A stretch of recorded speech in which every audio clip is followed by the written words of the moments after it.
One conversation in a driveway was all it took to shatter someone's world and prove that karma doesn't just exist, it shows up with receipts.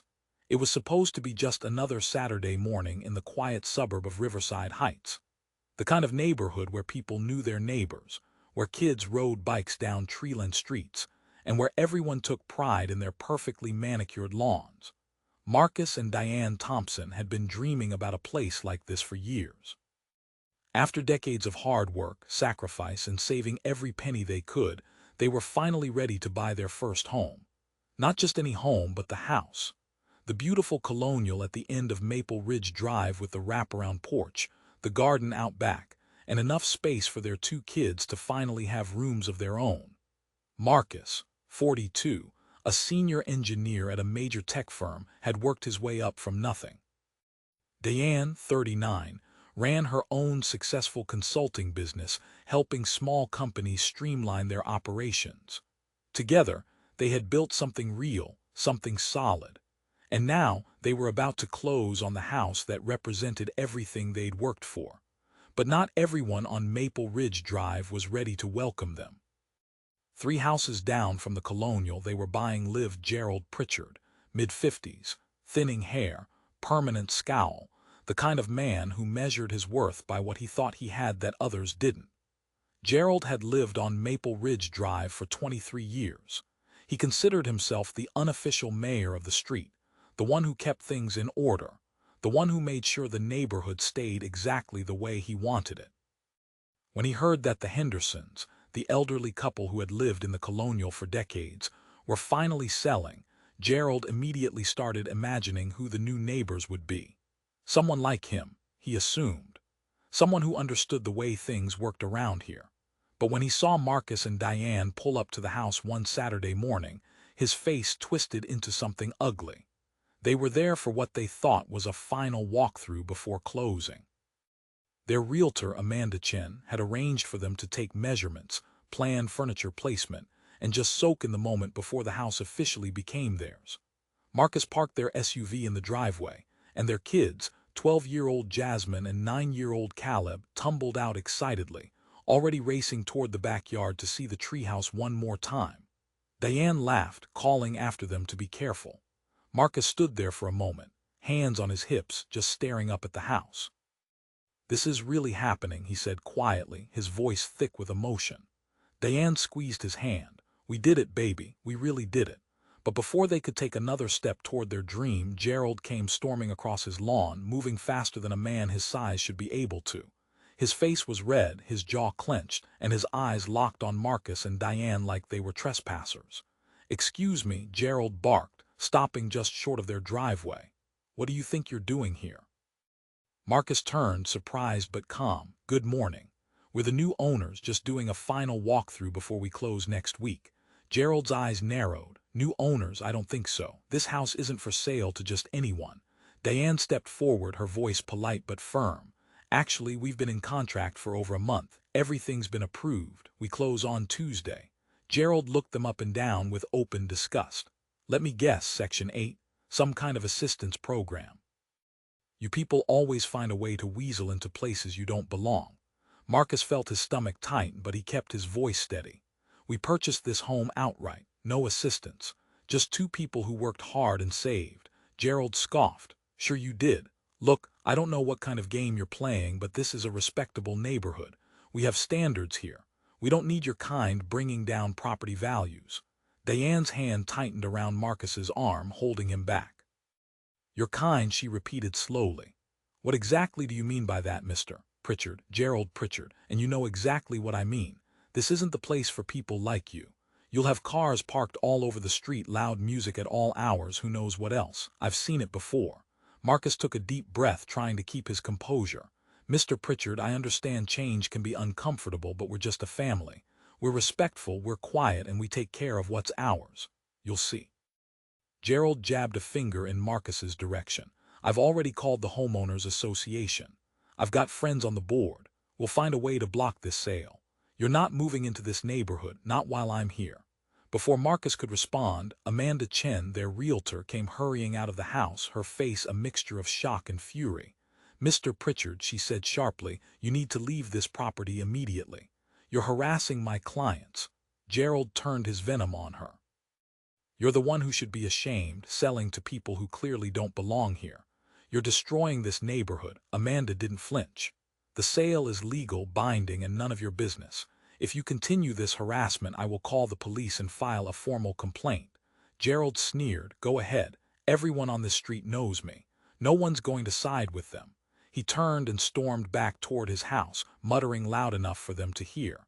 Unbelievable. Absolutely unbelievable.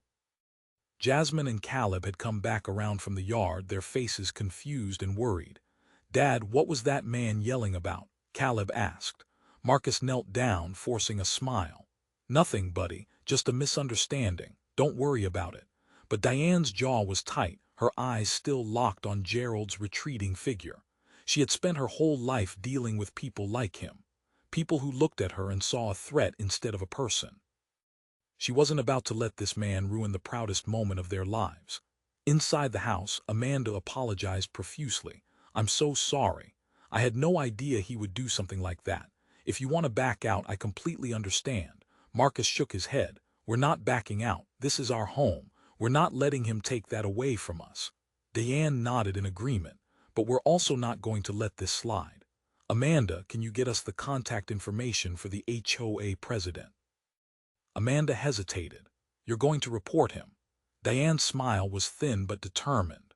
"Oh, we're going to do a lot more than that." Over the next few days, Marcus and Diane did their homework.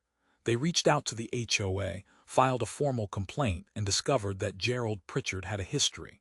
Complaints from other neighbors about his aggressive behavior, his need to control everything, his thinly veiled racism that people had tolerated for far too long because no one wanted the drama. But Marcus and Diane weren't interested in keeping the peace at the expense of their dignity. They contacted a civil rights attorney, documented everything, and made it clear they weren't going to be intimidated. Meanwhile, Gerald was busy rallying his own troops. He knocked on doors, held impromptu meetings in his garage, tried to convince the neighbors that the Thompsons were going to ruin everything. Some people nodded politely and closed their doors. Others told him outright to mind his own business. But Gerald was too blinded by his own arrogance to see that the neighborhood he thought he controlled was already changing, and not everyone shared his views. On the day of the closing, Marcus and Diane arrived at the title company with their kids, their attorney, and a quiet confidence that came from knowing they had every right to be there. The paperwork was signed. The keys were handed over. The colonial on Maple Ridge Drive was officially theirs.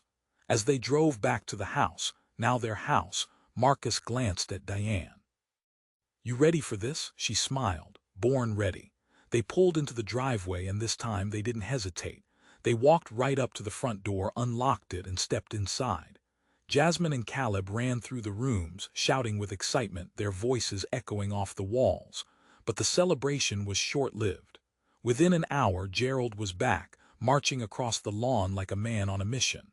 This time, he wasn't alone. He had dragged along two other neighbors, both looking uncomfortable, clearly roped into something they didn't fully understand. Marcus saw them coming and stepped out onto the porch.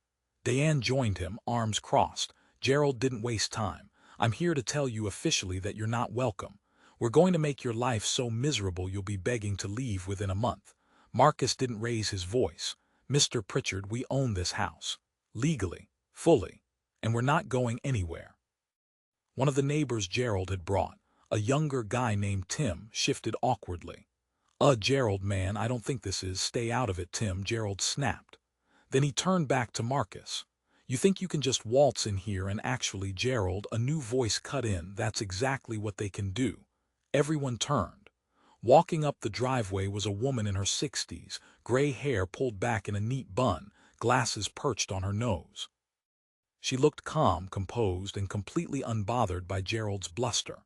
Her name was Margaret Dawson, and she lived 2 doors down. She was also the president of the HOA. Margaret stopped a few feet from Gerald and looked him dead in the eye. "Gerald, I've received multiple complaints about your behavior over the past week. Harassment, intimidation, discriminatory language. You've violated at least 4 sections of our community guidelines." Gerald sputtered. "Margaret, you can't be serious." These people, she interrupted, are homeowners. Just like you, just like me. And they have every right to be here. Gerald's face turned purple. You're taking their side. Margaret's voice was steel. I'm taking the side of decency, something you seem to have forgotten. She turned to Marcus and Diane, her expression softening. Welcome to the neighborhood. I'm sorry you've had to deal with this.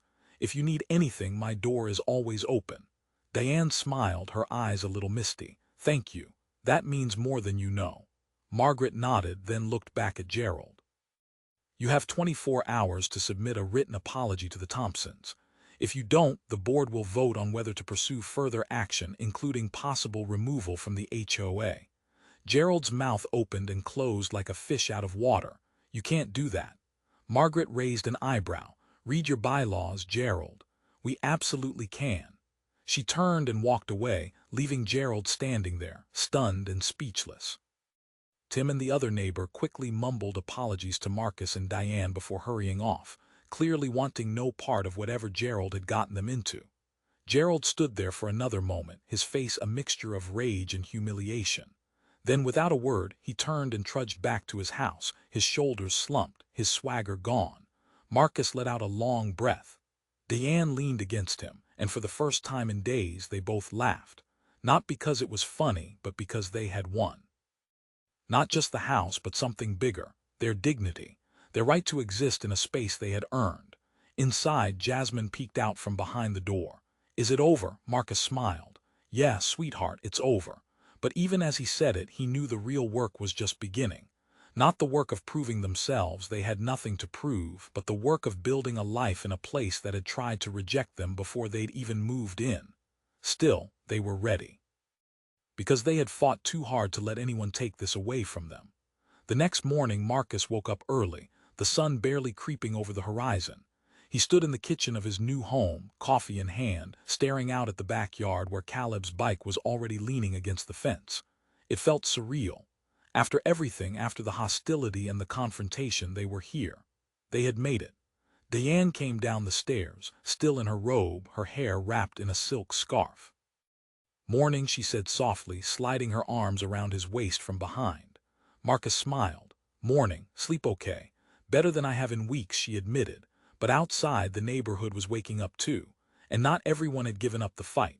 Around mid-morning, Marcus was outside unloading boxes from a moving truck when he noticed a small group of people gathering on the sidewalk across the street. At first, he didn't think much of it. People were curious. New neighbors always drew attention. But then he saw Gerald among them, arms crossed, talking animatedly, gesturing toward the house. Marcus felt a familiar knot form in his stomach, but he didn't let it show. He kept unloading, kept moving, kept his head high.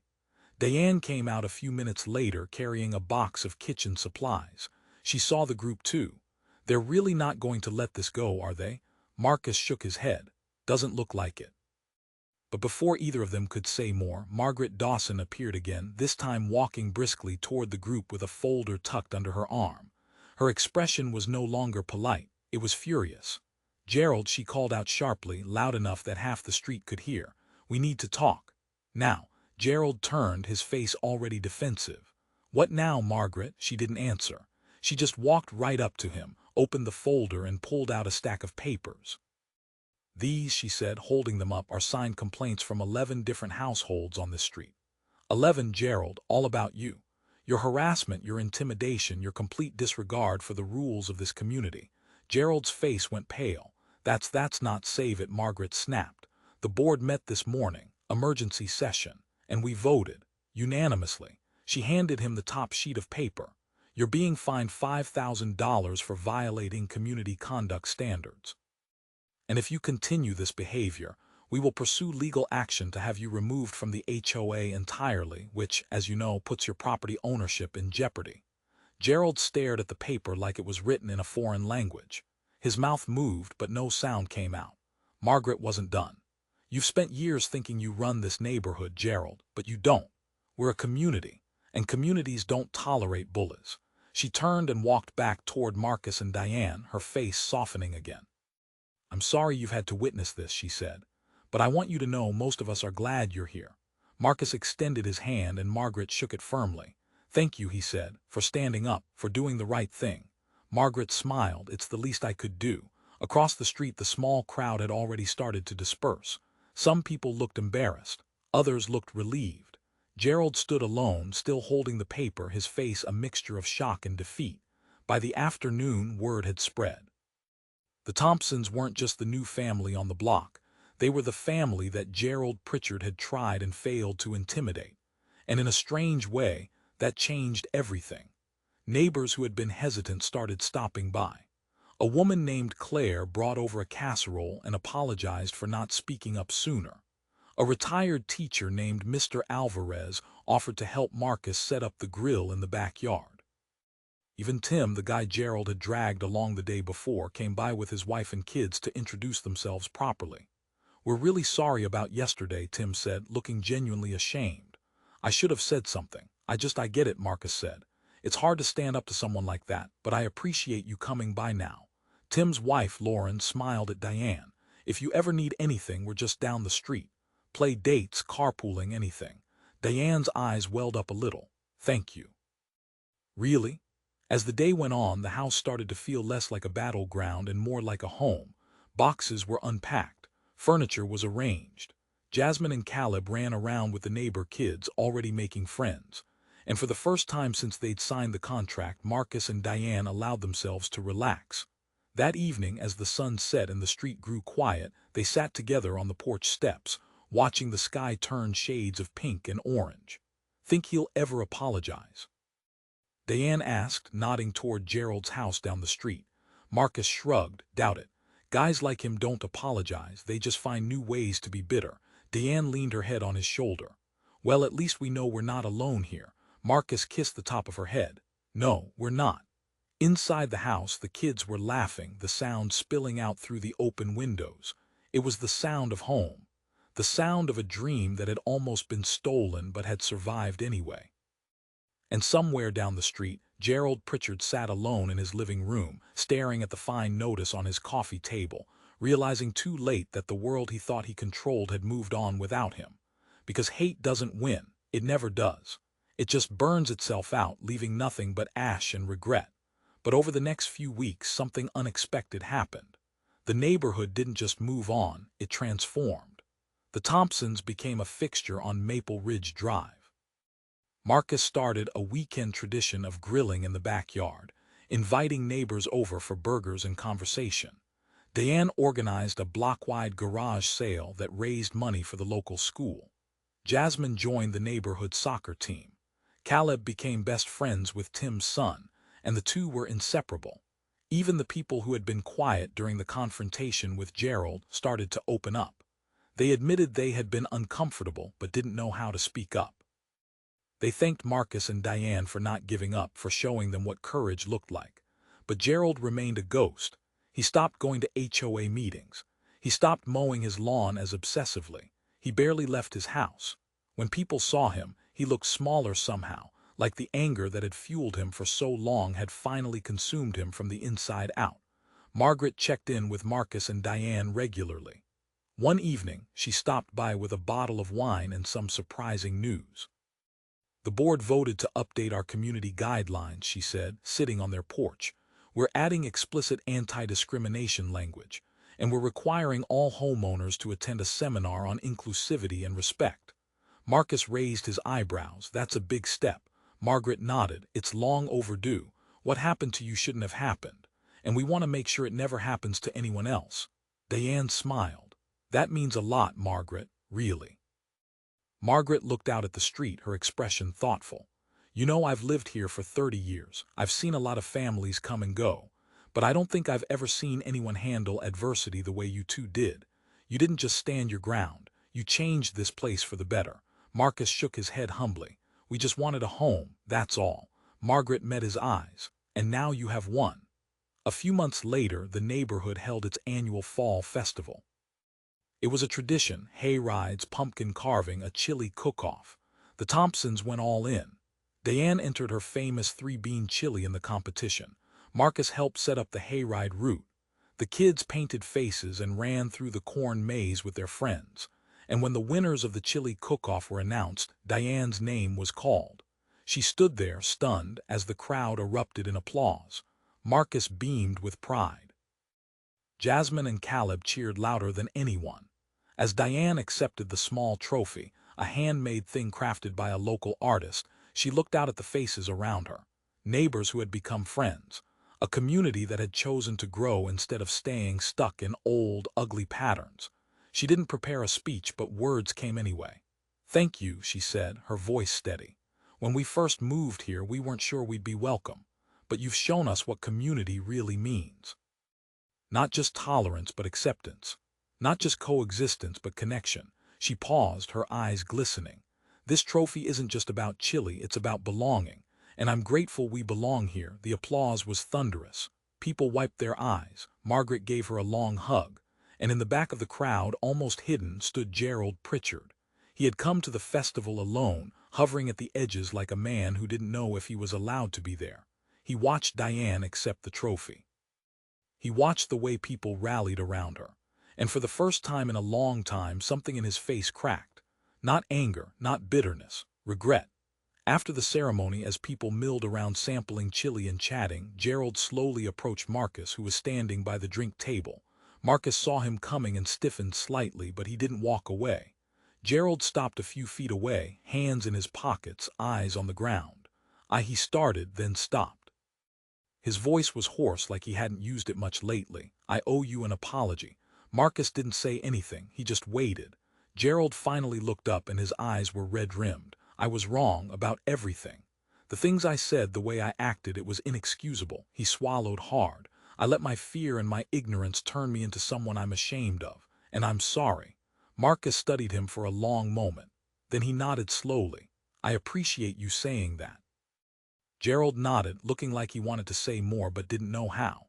He turned to leave, but Marcus called after him. "Gerald." Gerald stopped. Marcus walked over, extended his hand. "It's not going to be easy to rebuild trust, but if you're serious about changing, this neighborhood could use more people willing to admit when they're wrong." Gerald stared at Marcus's hand like it was a lifeline he didn't deserve. Then slowly he reached out and shook it. "Thank you," Gerald said quietly. Marcus nodded. "We'll see." Gerald walked away and Diane came up beside Marcus, slipping her hand into his. "Think he means it?" she asked. Marcus watched Gerald disappear into the crowd. "I don't know, but I think he's starting to realize what he lost." Diane squeezed his hand. "Good, because we're not going anywhere." Marcus smiled. "No, we're not." As the sun set over Maple Ridge Drive, the festival continued. Laughter echoed through the streets. Kids ran wild with glow sticks. Neighbors shared food and stories. And in the middle of it all, Marcus and Diane Thompson stood together, surrounded by the life they had fought for and built. Because home isn't just a place. It's the people who stand with you when the world tries to push you out. It's the community that chooses love over hate, growth over fear. And sometimes, it's the quiet victory of simply existing, thriving, and refusing to be anything less than who you are. When someone tries to make you feel small, remember your worth isn't determined by their ignorance. Stand tall, speak truth, build the life you deserve. If this story moved you, share it. Let it remind someone else that they belong, that they matter, and that no one has the right to take that away.